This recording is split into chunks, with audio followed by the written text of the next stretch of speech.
నమస్తే, welcome to our channel. నేను సిరి. ఢిల్లీలో చంద్రబాబు నాయుడు గారు ఏదైతే అడిగారో వాటన్నిటికీ ఎస్ చెప్పినట్టు తెలుస్తుంది. మోదీ గారు ఓకే అన్నట్టు కూడా మరి వార్తలు వస్తున్నాయి. ఇందులో ఎంతవరకు వాస్తవం ఉంది ఏంటనేది మనకి వివరించడానికి మనతో పాటు ఉన్నారు ప్రముఖ సీనియర్ జర్నలిస్ట్ డాక్టర్ దుర్గవడ్లమణి గారు. నమస్కారం. నమస్తే అండి. మనం ఇప్పుడు చూస్తున్నట్టయితే ఢిల్లీకి 2 సార్లు అయితే చంద్రబాబు నాయుడు గారు వెళ్ళి వచ్చారు. అంటే రాష్ట్రానికి ప్రత్యేక నిధులు అంటే ఏవైతే నిధులు రావాలో అవన్నీ రావాలి అని చెప్పేసి అడగడానికి, మోదీ గారిని కలవడానికి, ఇంకొంతమంది కేంద్ర మంత్రుల్ని కలవడానికి కలిశారు. మొత్తానికి అయితే సాధించారు. అంటే ఏవేవైతే రాష్ట్రానికి రావాలో అవన్నిటికీ కూడా మోదీ గారు ఎస్ చెప్పారు అన్నట్టు మరి వార్తలు వస్తున్నాయి. ఇందులో ఎంతవరకు వాస్తవం ఉందంటారు? అంటే కొంతవరకు అయితే వాస్తవం ఉందండి. 100% అని చెప్పలేం కానీ మీరు చెప్పినట్టుగా ఇది 2వ సారి అప్పుడే చంద్రబాబు నాయుడు గారు ఢిల్లీ వెళ్ళడం. 4వ తారీఖు రిజల్ట్స్ వచ్చాయి. 12 ప్రమాణ స్వీకారం తర్వాత ఇంచుమించు మీరు చూసుకుంటే కనుకైతే 40 రోజులు కూడా కాలేదు. 40 రోజుల్లో 2 సార్లు వెళ్ళారు. వెళ్ళింది కూడా వ్యక్తిగత పని మీద వెళ్ళలేదు ఆయన. రాష్ట్రం కోసమే వెళ్ళారు, రాష్ట్రానికి నిధులు తీసుకురావడానికే వెళ్ళారు. బికాజ్ ఇప్పటికే 4 శ్వేతపత్రాలు రిలీజ్ చేశారు ఆయన. ఒకటి అమరావతి, పోలవరం, తర్వాత విద్యుత్తు, నిన్నను భూములకు సంబంధించి నడుస్తుంది. అది ఏదేమైనా కూడా ఆయన వెళ్ళటం వల్ల కొద్ది గొప్ప సక్సెస్ అయితే సాధించారు. ఇప్పుడు బీహార్తో పాటు ఆంధ్రప్రదేశ్కి కూడా నిధులు కేటాయించాలని కోరారు. ఎందుకంటే ప్రత్యేక హోదా నితీష్ కుమార్ అడిగారు. మనం ప్రత్యేక హోదా కంటే కూడా మన నిధుల మీద ఎక్కువ దృష్టి కేంద్రీకరిస్తున్నాం. కాబట్టి ఆంధ్రప్రదేశ్కి ఇస్తే నితీష్ అంటే బీహార్ కూడా ఇస్తారు వాళ్ళు. ఎందుకంటే బీహార్ కూడా వెనకబడిన ప్రాంతమే కాబట్టి. ముఖ్యంగా ఇప్పుడు మనకి చాలా పనులు ఉన్నాయండి. ఒకటి పోలవరం పూర్తి అవ్వాలి, ఇంకోటి మనకి అమరావతి రికన్స్ట్రక్షన్ అవ్వాలి, ఇంకొక పక్క మనకి చూసుకుంటే కనుక అయితే ఇప్పుడు వచ్చే ఆదాయం ఏదైనా కూడా పెన్షన్లకి వీటికే సరిపోతుంది. ఇంకా ఇప్పుడు సూపర్ 6 పథకాలు ఇంకా అమలు చేయాలి.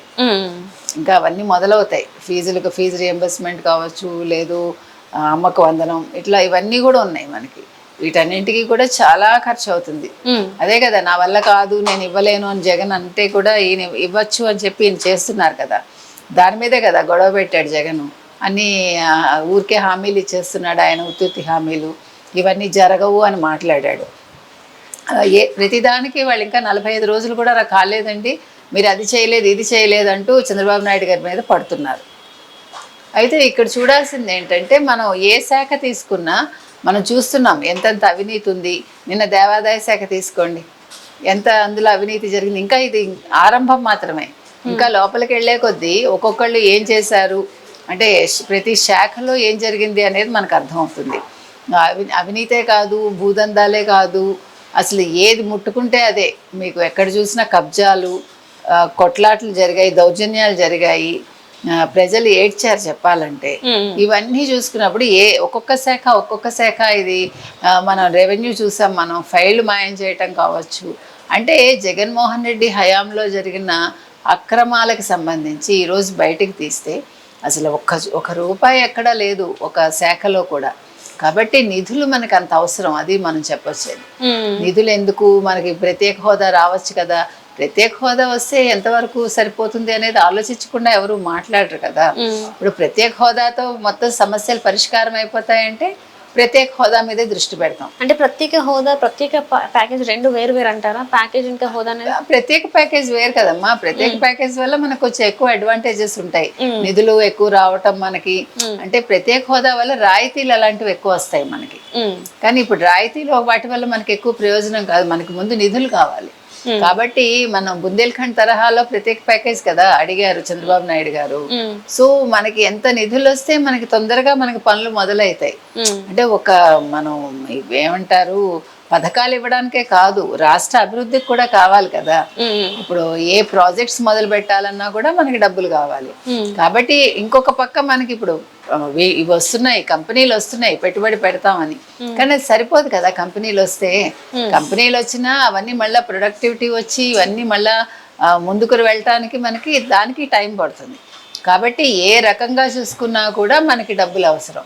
అయితే ఇప్పుడు చంద్రబాబు నాయుడు గారు వెళ్ళినందువల్ల పనులు అయ్యాయా? మరి నిర్మలా సీతారామన్ కలిసి రాలేదు కదా అంటే మోదీ గారిని కలిశారు కదా. మోదీ గారితో మాట్లాడారు, మాకు అన్ని చూపించారు ఆయన. ఈ శ్వేతపత్రాలు అవన్నీ వాటి గురించి వివరించారు. ఎంత ధ్వంసం జరిగింది 5 ఏళ్ల పాలనలో అవన్నీ వివరించారు. సో ఇవన్నీ జరిగాక మాకు 1,00,000 కోట్లు కావాలన్నారో ఎంత కావాలో ఆయన బడ్జెట్ పెట్టారు. సో దానికి 100% ఆయన ఒప్పుకోకపోయినా ఒక 50% కైనా వాళ్ళు ఆమోదం తెలిపే ఉంటారు కదా. కాబట్టి ఒక అడుగైతే పడింది. ఈయన టూర్ సక్సెస్ అయిందనే మనం చెప్పుకోవచ్చు. అంటే ఇప్పటివరకు చూస్తుంటే గత 5 సంవత్సరాలలో ఇంతకుముందు ఉన్న ముఖ్యమంత్రి జగన్మోహన్ రెడ్డి గారు అప్పుడు కూడా నిధులు చాలా తక్కువ వచ్చాయి. మొత్తం అప్పుడు ఆ టైంలో ఈ టైంలో చూస్తున్నట్టయితే ఇంకా ఎక్కువ రావాలి. సో అప్పుడు ఆ టైంలో నిధులు కూడా వచ్చే అవకాశం ఉందంటారా, మరి అడిగే అవకాశం ఉందంటారా? ఎందుకంటే లాస్ట్ 5 yearsలో మనకి నిధులు ఏం రాలేదు రాష్ట్రానికి. సో మరి అభివృద్ధి కూడా జరగలేదు. సో ఎందుకు జరగలేదు ఏంటి, మరి ఇంకా రావాల్సిన నిధులు ఉన్నాయి, అవి కూడా కేటాయించే అవకాశం ఉందంటారా మరి? అంటే గత 5 ఏళ్లలో టెన్యూర్లో నిధులు కొద్దిగా వచ్చాయి, అసలు రాకుండా లేవండి. అవన్నీ వాళ్ళు మళ్లించేశారు. అవి ఎక్కడికి వెళ్ళాయి, ఏం చేస్తారు, ఇప్పుడు వాటి మీద కూడా అన్ని కమిటీలు వెయ్యాలి ఇంకా. అంటే వాళ్ళు ఏ దానికి తక్కువ వచ్చాయి నిధులు అన్నారు, ఇవ్వాల్సినవన్నీ ఇవ్వలేదు, తక్కువ వచ్చాయి, మరి రావాల్సిన ఆ నిధులైనా మరి ఇప్పుడు వచ్చే అవకాశం. ఇప్పుడు ఇంకా దాని గురించి అక్కర్లేదు. ఇప్పుడు వచ్చిన వీళ్ళు అసలు ఏం చేశారు చూస్తే, ఇప్పుడు మనకి ఎంత కావాలో ఈయన చెప్తున్నారు కదా, ఇంకా దాంతో మనకు సంబంధం ఉంది. గత ప్రభుత్వం చేసిన తప్పిదాలు మనం చూడాలంతే. అంటే వాళ్ళు ఎలా మళ్లించారు, ఏం చేశారు అవి దృష్టి పెట్టి ఇప్పుడు మనకి ఎంత కావాలో మనం చెప్తున్నాం కదా. అంటే మొత్తానికి అయితే చంద్రబాబు నాయుడు గారు 1,50,000 కోట్ల రూపాయలు అడిగారు అన్నట్టు, నిధులు అడిగారు అన్నట్టు మరి వార్తలు వస్తున్నాయి. నిజంగా అంత అడిగారా, మరి మోదీ గారు అంత శాంక్షన్ చేసే అవకాశం ఉందంటారా మరి? ఇప్పుడు మీరు 1,50,000 కోట్లు అడిగినా ఆయన వెంటనే ఇచ్చారు కదండి. ఇప్పుడు ఒక రాష్ట్రానికి ఇచ్చేస్తే మిగతా వాళ్ళు మీద పడతారు. ఇప్పుడు అక్కడ ఎదురుగుండా ఇంకా జమ్మూ కాశ్మీర్ ఉంది, మిగతా రాష్ట్రాలు ఉన్నాయి కదా. సో అది జరిగే పని కాదు. మీరు 1,00,000 అడిగినా 1,50,000 అడిగినా వాళ్ళు ఎంత ఇస్తారో చూసి దానికి తగ్గట్టుగా అంటే అంచనాలు వేసుకుని దాని ప్రకారం ఇస్తారు. ఒక రాష్ట్రానికి ఇచ్చేస్తే మిగతా వాళ్ళు గొడవ పెడతారు కాబట్టి. సో దానికి తగ్గట్టుగా వాళ్ళు ఎంత నిధులు ఇస్తారు ఏంటి మనం వేచి చూడాలి ఇంకా. అంటే ఇప్పటివరకు చూస్తున్నట్టయితే చంద్రబాబు నాయుడు గారు ఏది అడిగినా కూడా ఈసారి ఖచ్చితంగా జరుగుద్ది. ఎందుకంటే మోదీ గారు డిపెండ్ అయిన చంద్రబాబు నాయుడు గారి మీద, అంటే కేంద్రంలో చక్రం తిప్పుతున్నారు చంద్రబాబు నాయుడు గారు అని చెప్పేసి మరి వార్తలు వస్తున్నాయి. ఈయన ఏది అడిగినా కూడా శాంక్షన్ అయ్యే అవకాశం ఉంది అంటున్నారు. మరి ఇందులో వాస్తవం ఉందంటారా మరి? మనం ఒకటి మాత్రం చెప్తున్నామండి, చంద్రబాబు నాయుడు గారు చాలా గట్టిగా అడగాలి, మొహమాటం ఏమీ లేదు మనకి. ఎందుకంటే మీరు చెప్పినట్టుగా తెలుగుదేశం మీద ఆధారపడి కేంద్రంలో ప్రభుత్వం నడుస్తోంది. ఇంకో పక్క నితీష్ కుమార్ మీద ఆధారపడి ఉన్నారు వాళ్ళు. కీలకం తెలుగుదేశం జనసేన.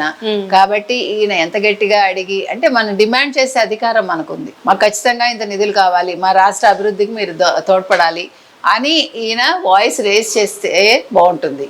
అది ప్రజలు కూడా అదే కోరుకుంటున్నారు. ఎక్కడా కూడా మనం తగ్గాల్సిన పని లేదు అనేది ప్రజల ఉద్దేశం. అంటే ఇప్పుడు రాష్ట్రానికి నిధుల కోసం రాష్ట్రానికి నిధులు కావాలని చెప్పేసి ఎక్కడ కూడా అధికారంలో అంటే ఏమేమైతే పోస్టులు ఉంటాయో కీలక పోస్టులు అవి అడగలేదు, మంత్రి శాఖలో కూడా ఏమి అడగలేదు, స్పీకర్లో కూడా అడగలేదు అని చెప్పేసి వార్తలు వస్తున్నాయి. కేవలం ఇవన్నీ వద్దనుకుంది రాష్ట్రానికి నిధులు కావాలి, ఇన్ టైం మాకు శాంక్షన్ చేయాలి అని చెప్పేసి కొన్ని వార్తలు అయితే వచ్చాయి.